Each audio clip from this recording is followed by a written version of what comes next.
నమస్తే. ఖమ్మం నగరాన్ని వరద ముంచెత్తింది, వర్షం ముంచెత్తింది. 52 సెంటీమీటర్ల కని వినియర్గని వాన ఖమ్మం నగరంలో పడింది. ఈ పక్కనే ఉన్న మున్నేరు వాగు ప్రవహించడంతో నగరాన్ని ఆనుకొని వాగు ప్రవహిస్తుంది. ఇక్కడ ఉన్న నీళ్లు మున్నేరు, ఆకేరు, బుడమేరు ఇట్లా కొన్ని నదుల ప్రవాహం అంతా వెళ్ళి కృష్ణానదిలో కలుస్తుంది. ఆ ఏరు ఏదైతే ఉందో ఆ ఏరు మొత్తం పొంగి ప్రవహించడంతో కాలనీలు మున్నీట మునిగినాయి. సో మనం ఇది బొక్కలగడ్డ అన్న ఒక ఏరియాలో ఉన్నాం. ఎంత దారుణమైన పరిస్థితి ఉందంటే మనం కనీసం నిలబడలేని సిచ్యువేషన్ మనకు కనిపిస్తున్నది. సో ఇది రోడ్లన్నీ కూడా ఏ రకంగా బురదమయమైనయో మన కళ్ళ ముందు స్పష్టంగా కనిపిస్తున్నది. అందరూ ఇళ్లలో ఉన్న జనం అంతా ఇవాళ ఇక్కడికి చేరుకొని ఇళ్ళని సెట్ చేసుకునే ప్రయత్నం చేస్తూ ఉన్నారు. దాదాపుగా ఒక 2 ఫ్లోర్ల వరకు నీళ్ళు వచ్చినాయి అంటున్నారు. అంటే ఆల్మోస్ట్ ఈ ఇల్లు పైభాగాన వరకు నీళ్ళు వచ్చినాయట. ఈ కాలనీకి జస్ట్ ఆనుకొనే అవతలి పక్కన ఏరు ఉంటుంది. చూడండి బయట ఉన్న పరిస్థితి చూడండి. బియ్యం పాపం వీళ్ళు ఎవరియో ఇవన్నీ కూడా తడిసిపోయి మొత్తం మీవేనా? సో తడిసిపోయి మొత్తం ఈ బియ్యం ఇదంతా కూడా ఇంకొక 2 రోజులు ఇదే సిచ్యువేషన్ ఇట్లాగే ఉంటే ప్రజలు రోగాల బారిన పడే అవకాశం ఉంటుంది. సో తక్షణం గవర్నమెంట్ రెస్పాండ్ అవ్వాలి. పెద్దమనిషి ఇట్రా. సో మీయేనా ఈ బియ్యం? మాదే సార్. ఏం బియ్యం ఇవి? సన్న బియ్యం సార్. మొన్న 3 డేస్ కింద తీసుకొచ్చాం. ఓపెన్ కూడా చేయలేదు. ఇల్లు మీది? ఇదే సార్, ఆ మూల మీది అదే ఇల్లు సార్. ఎంత హైట్ నీళ్ళు వచ్చినాయి? 11 ఫీట్ వచ్చినాయి సార్. అవి అక్కడ అవపడుతుంది చూడండి, లిక్కి అవపడుతుంది. 11 ఫీట్ దాకా వచ్చినాయి సార్. సన్ సైడ్ దాకా వరకు వచ్చినాయి సార్. సో మీరు ఏ టైంలో ఈ వరద స్టార్ట్ అయింది? మార్నింగ్ 7కి స్టార్ట్ అయింది సార్. 6 గంటల వరకు ఏం లేదు సార్. మామూలుగా అసలు వాటర్ కూడా రాలే పైకి. ఒక్కసారిగా వచ్చేసినాయి వాటర్. రెడ్ అలర్ట్ కూడా లేదు. నైట్ టైంలో ఎవరు అలర్ట్ కూడా చేయలేదు. కనీసం ఎవరైనా చెప్పాలి కదా, పైనుంచి వరద ఎక్కువ వస్తున్నది, అలర్ట్ చేయాలా? సార్ ఏం లేదు సార్, మాకు ఇన్ఫర్మేషన్ లేదు. ఇంకా నైట్ వస్తే ప్రాణ నష్టం చాలా జరిగిపోయేది. ఒక్కసారి నైట్ కనుక గంటలో పెరిగి ఉంటే ప్రాణ నష్టం జరిగేది సార్ ఎక్కువ. సో మీ ఇంట్లో మీరు ఏమేమి కోల్పోయారు? ఇదంతా మీవేనా? సామాన్లు ఏవి పనికిరావు సార్. ఒక్క సామాన్ కూడా పనికిరావు సార్. గతంలో ఎప్పుడైనా వచ్చిందా? ఇదే ఫస్ట్ టైం సార్ ఇంత రావడం. పక్కనే వాగుంది కదా, ఎప్పుడు ఇంత ఘోరంగా రాలేదు సార్. ఫస్ట్ 20 years కింద బ్యాక్ వచ్చింది సార్. 2 years కింద వచ్చింది. ఇంత ఎక్కువ వచ్చిందా? అప్పుడు బీఆర్ఎస్ గవర్నమెంట్ ఉంది సార్. అప్పుడు వచ్చింది. అయితే అప్పుడు వచ్చింది కానీ ఇంత రాలేదు. వచ్చింది కానీ కొద్దిగా వచ్చింది. ఇప్పుడు ఏంటంటే మన కాలువడి వరకు పోయింది. ఇంట్లో మొత్తం సామాన్లు గీమాన్లు మొత్తం పోయింది సార్. మొత్తం A to Z మొత్తం పోయింది సార్. సామాన్ గీమాన్ మొత్తం A to Z మొత్తం పోయినాయి. మేము తడి బట్టలతో సహా బయటకు వచ్చేసినాం. పాయింట్ ఏంటంటే నైట్ వచ్చి ఉంటే చాలామంది ప్రాణాలు ఇదైపోయేవి. మీకు ముందు ఇన్ఫర్మేషన్ ఏమీ లేదు. మరి ఎట్లా బయటకు వెళ్ళిపోయారు మీరు? అంటే మార్నింగ్ వచ్చింది సార్. మార్నింగ్ 7-7:30కి అట్లా వచ్చింది. మన కార్పొరేటర్ వాళ్ళు వీళ్ళు వచ్చారు. తాడు వేసి సహాయం చేశారు. కట్టి బట్టలతో మనం బయటకు వచ్చేసినాం. అది. సో ఇప్పుడు ఏమైనా రెస్పాన్స్ ఉందా? గవర్నమెంట్ ఇమీడియట్గా లోకల్ లీడర్లు వ్యవస్థ అంతా రెస్పాండ్ అవుతున్నదా? రెస్పాండ్ అవుతున్నారు సార్. నిన్న సీఎం గారు వచ్చారు, మా మినిస్టర్ తుమ్మల నాసర్ గారు వచ్చారు, బాలసాని లక్ష్మణ్ గారు వచ్చారు, అందరు వచ్చారు. మా కొద్దిగా వాటర్ వస్తూనే ఉన్నాయి. ప్రజలు కూడా టిఫిన్ కొద్దిగా సాయం చేస్తున్నారు. సొల్యూషన్ ఏమైనా ఉందా? మళ్ళీ భవిష్యత్తులో ఇట్లాంటి వాన మళ్ళీ వస్తే మళ్ళీ మునుగుతారు కదా, పరిష్కారం ఏమైనా కనిపిస్తుంది సార్? ఏం చేయలేదు. అయితే అది అది కడతానని అన్నారు. కడతా అన్నారు. కడతారేమో సార్, మ్యాక్సిమం కడతారు. సో వీళ్ళని ఎంత నష్టం మీ వరకు మీకు జరిగి ఉంటుంది? ఇక అయితే సార్ టీవీ ఫ్రిడ్జ్ అన్నీ పోతాయి సార్. మాయనే కాదు, టోటల్ బొక్కలగడ్డ అనేది స్మాష్ మొత్తం పోయినాయి సార్. బియ్యం తెచ్చి ఇట్లా పోస్తున్నాయి. ఎక్కడివి? మా ఇంటి దగ్గర ఇవి తడిసిపోయినాయి సార్. మొత్తం తడిసిపోయినాయి. ఏం పనికిరావు సార్. పనికిరావు. తినడానికి కూడా తిండి లేదు సార్. వస్తున్నారా ఏమన్నా వచ్చి మాట్లాడి? ఎవరు రావట్లేదు సార్. ఎవరు రావట్లేదు, ఎవరు చూడట్లేదు. చూస్తున్నారు, వెళ్ళిపోతున్నారు సార్. ఏం పట్టించుకోవట్లేదు సార్. అది మీరు ఎట్లా బయటపడగలిగిరి వరద నుంచి? స్కూల్లోకి వెళ్ళాం సార్. ఎవరైనా వచ్చి రక్షించిరా లేకపోతే మీకు? ఎవరు రాలేదు సార్. పడవ లాస్ట్కి వచ్చినాయి సార్. అంతా అయిపోయిన తర్వాత వచ్చారు సార్.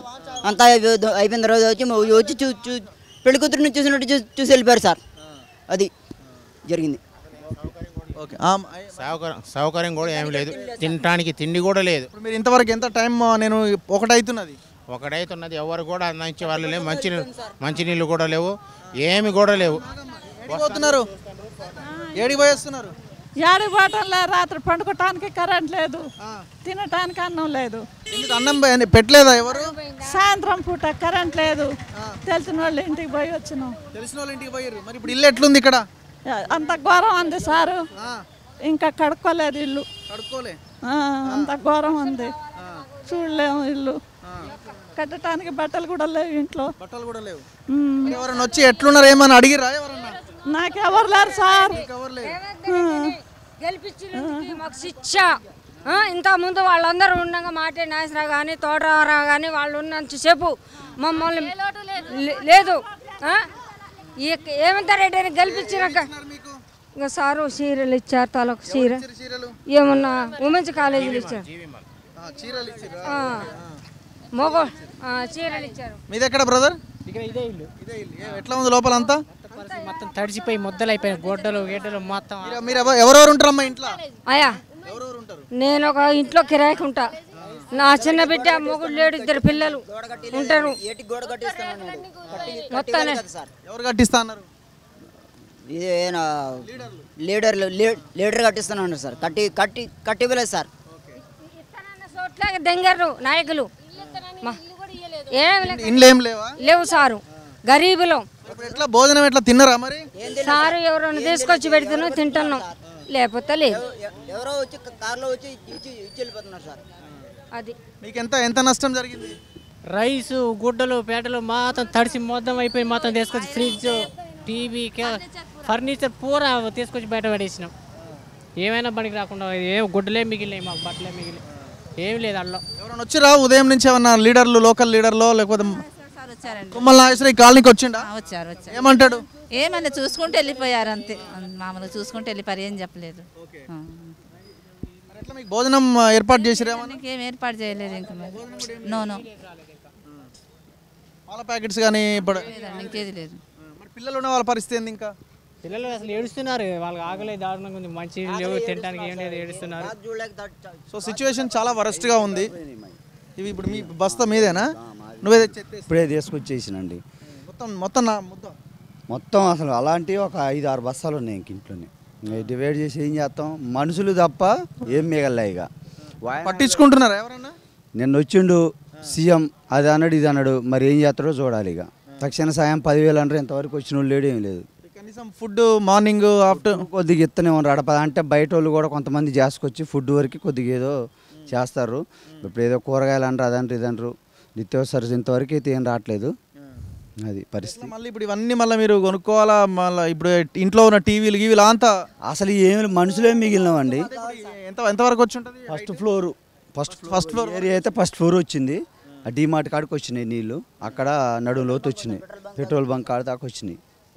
అది పరిస్థితి. ఏం లేవు, ఓన్లీ మనుషులే. మొన్న ఇంటికి 2 లక్షలు ఇచ్చినా వాళ్ళు పూడ్చలేవరు.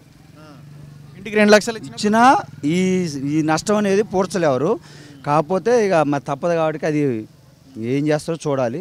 5 బస్తాలు పడేయాల్సిందే. మొత్తం 3 క్వింటాలు పోయినాయండి మా ఇంట్లో అయితే. 3 క్వింటాలు రైస్ పోయినాయి. అది రైసే కాదు, 60,000 టీవీ, ఫ్రిడ్జ్లు ఏం మిగలలే, కొలాప్స్, మొత్తం కొలాప్స్. అది పరిస్థితి. సరే అన్న. సో సిచ్యువేషన్ చాలా దారుణంగా ఉన్నది. కాలనీ చూస్తే ఏం కాలనీ అంటే బొక్కలగడ్డ అంటారా? మంచికంటి నగర్.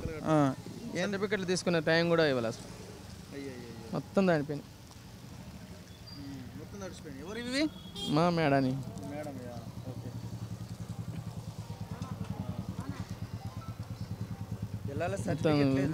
బియ్యం మొత్తం, టీవీ, కూలర్, ఫ్రిడ్జ్ ఏం లేవు, ఒక్కడు కూడా పనికి వచ్చేటట్లు కట్టుబట్టలే.